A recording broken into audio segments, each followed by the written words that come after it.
5장.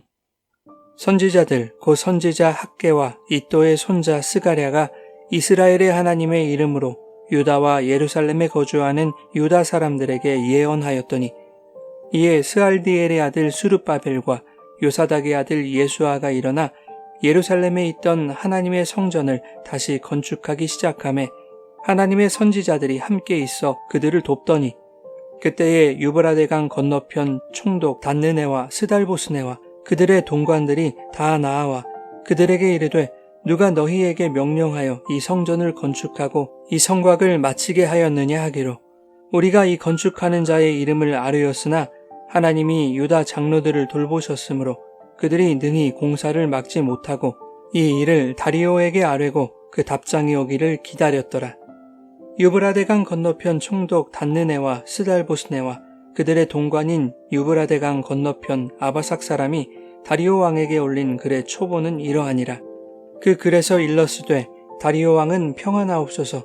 왕께 아뢰옵나이다. 우리가 유다 도에 가서 지극히 크신 하나님의 성전에 나아가 본즉 성전을 큰 돌로 세우며 벽에 나무를 얹고 부지런히 일하므로 공사가 그 손에서 형통하옵기에 우리가 그 장로들에게 물어보기를, 누가 너희에게 명령하여 이 성전을 건축하고 이 성곽을 마치라고 하였느냐 하고, 우리가 또 그 우두머리들의 이름을 적어 왕에게 아뢰고자 하여 그들의 이름을 물은즉 그들이 우리에게 대답하여 이르기를, 우리는 천지의 하나님의 종이라. 예전에 건축되었던 성전을 우리가 다시 건축하노라.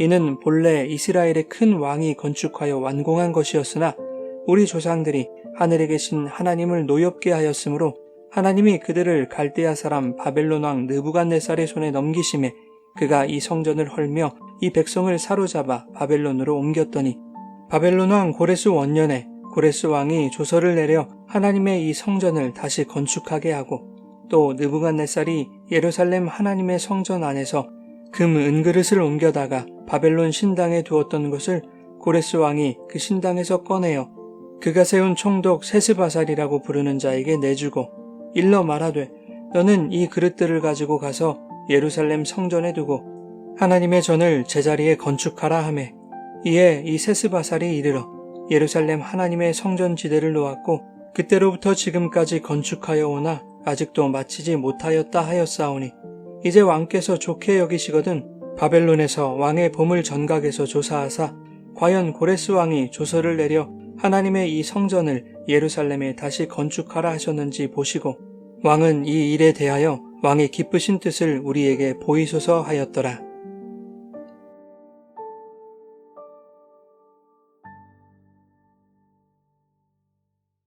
여러분, 좋은 아침입니다. 오늘도 말씀의 은혜가 여러분의 삶에 풍성히 임하기를 소망합니다. 본문은 중단됐던 성전 공사가 재개되는 이야기입니다. 전장에서는 고레스의 명령에 따라 바벨론에서 귀환한 유다 백성들이 성전 공사를 시작했고, 그 일에 동참하는 것을 거절당한 사람들이 성전 건축을 방해합니다. 그들은 고레스 시대부터 다리오 때까지 관리들에게 뇌물을 주면서 성전 공사를 막았고 유다 백성들을 고발하기도 했습니다. 고발의 내용은 모든 공사가 끝나면 유다 백성이 왕에게 조공과 관세와 통행세를 바치지 않을 것이고 왕의 영지까지 넘볼 수 있다는 것이었습니다. 유다 백성이 이 땅을 다스리며 살았을 때 수시로 반역이 일어났던 만큼 공사가 완공되면 그들의 독자적인 종교와 문화를 앞세운 민족적 정체성이 독립운동으로 나타날 수 있다는 뉘앙스의 고발문이었습니다. 물론 사장에서의 고발은 고레스와 다리오 이후의 왕이었던 아하수에로와 아닥사스다 때에 있었던 것으로 성전 건축이 완공된 이후에 있었던 예루살렘 성벽 재건에 대한 내용을 담고 있는 것이었습니다. 그 고발의 내용이 사장의 성전 공사를 방해하는 이야기에 삽입된 것으로 보아 성전 건축에 있어서도 그와 비슷한 일들이 있었을 것으로 추정할 수 있는 것이죠. 이렇게 성전 재건이 중단되었고 16년이 지난 오늘 본문에서 공사가 재개됩니다. 성전 공사를 다시 시작하기까지는 학개와 스가랴 선지자의 예언이 중요한 역할을 하죠. 선지자들은 그들의 책에서 성전 공사가 중단된 현 상황을 정확하게 진단합니다. 성전 공사가 중단된 것은 그것을 반대하는 자들의 방해 공작 때문이 아니라는 것입니다. 학개 1장에 보면 여호와의 말씀이 학개를 통해 선포되는데 4절에 이렇게 말씀합니다. 이 성전이 황폐하였거늘 너희가 이때에 판벽한 집에 거주하는 것이 옳으냐. 너희는 너희의 집을 화려하게 꾸미고 장식하는 것에만 관심이 있다는 뜻입니다. 학개 1장 9절에는 이렇게 말씀하죠. 너희가 많은 것을 바랐으나 도리어 적었고 너희가 그것을 집으로 가져갔으나 내가 부러워버렸느니라. 나 만군의 여호와가 말하노라. 이것이 무슨 까닭이냐. 내 집은 황폐하였으되 너희는 각각 자기의 집을 짓기 위하여 빨랐음이라. 유다 백성은 성전 재건의 사명을 띠고 예루살렘으로 귀환한 사람들이었습니다. 그런데 방해꾼들의 공작으로 어쩔 수 없이 공사를 못하게 되었다는 핑계를 대면서 16년 동안 성전 건축은 방치되었고 그 땅에서 먹고 사는 문제에만 집중하게 되었다는 것입니다. 그러나 그렇게 너희가 많은 수확을 바라며 자신의 집을 위해 살았어도 늘 부족하게 취할 수밖에 없었던 것은 내가 그것을 불어버렸기 때문이라는 것입니다. 그러니 지금 너희에게 무엇이 중요한지를 생각해보라는 것이죠. 그래서 학개 1장에서는 너희의 행위를 살피라 라는 말씀이 반복됩니다. 인생에는 우선순위가 있습니다. 내 가정, 내 일, 내 자녀, 내 경제 상황 등이 안정되어야 인생이 평안할 것 같지만 인생의 우선순위는 하나님의 말씀입니다. 말씀이 주시는 감동에 순종으로 반응하지 않으면 그 무엇으로도 우리의 삶에 만족을 채울 수 없는 것입니다. 사람들이 열심히 일해서 돈을 모으고 내 집과 가정을 위해 부단히 애를 써도 항상 부족하고 쪼들리고 힘이 들고 평안이 없는 경우를 보게 됩니다. 혹 내 삶이 그러하다면 우리는 다시 말씀 앞으로 나아가 우리의 행위를 살펴야 할 것입니다. 다시 하나님의 말씀을 기준으로 삼아 하나님이 우리에게 명하시는 성전 건축의 사명을 재개해야 합니다.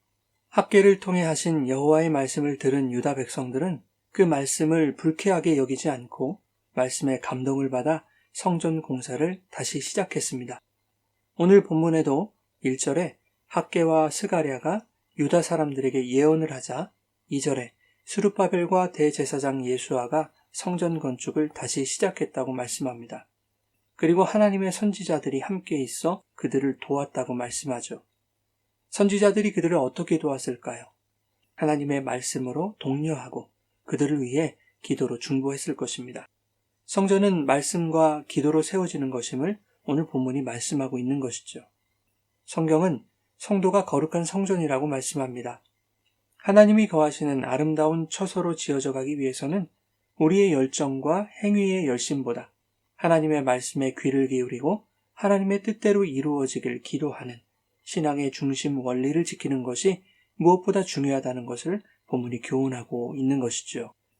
한편 성전 공사가 재개된 것을 강 건너편 총독 다뜨네와 스달보스네와 그들의 동관들이 보게 되었고 그들은 누가 너희에게 명령하여 성전을 건축하고 있는 것인지 그리고 그 책임자가 누구인지를 추궁합니다.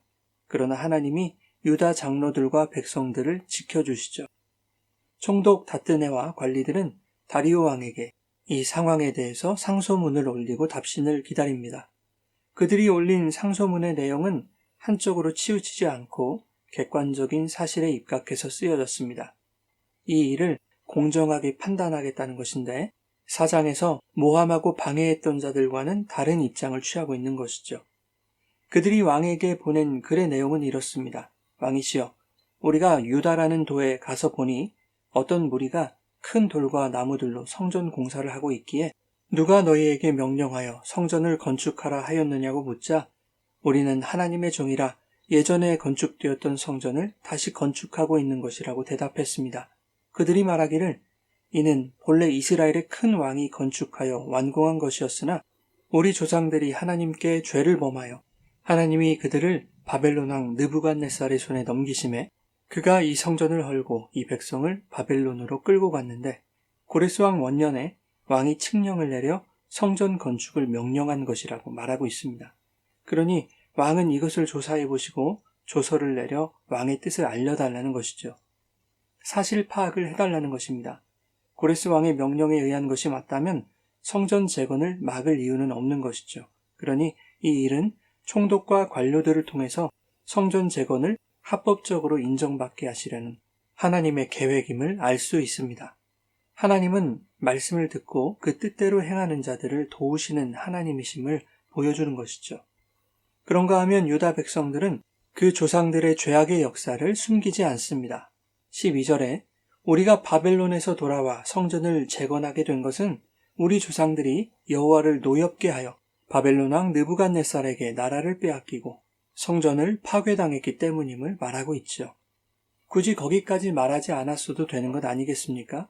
우리가 예루살렘으로 돌아온 것과 성전을 재건하는 것은 모두 고레스 왕의 칙령이었다고 말했어도 충분했을 것입니다.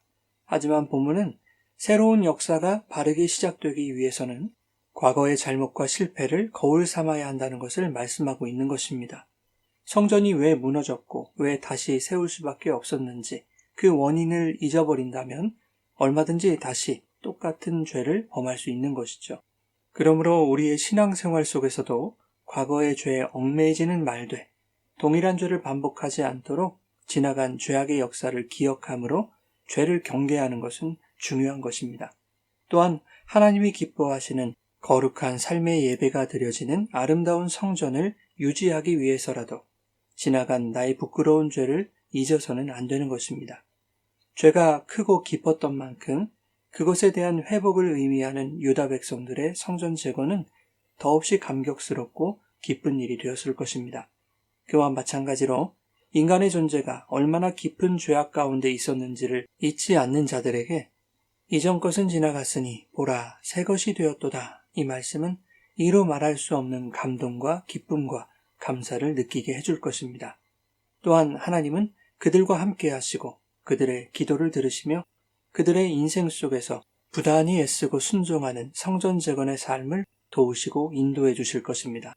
오늘도 우리의 삶의 우선순위를 하나님의 말씀에 두고 그 말씀을 깊이 묵상하며 말씀이 주시는 감동에 순종으로 반응함으로 우리에게 맡기신 성전을 아름답게 건축해 가시기를 예수님의 이름으로 축원합니다.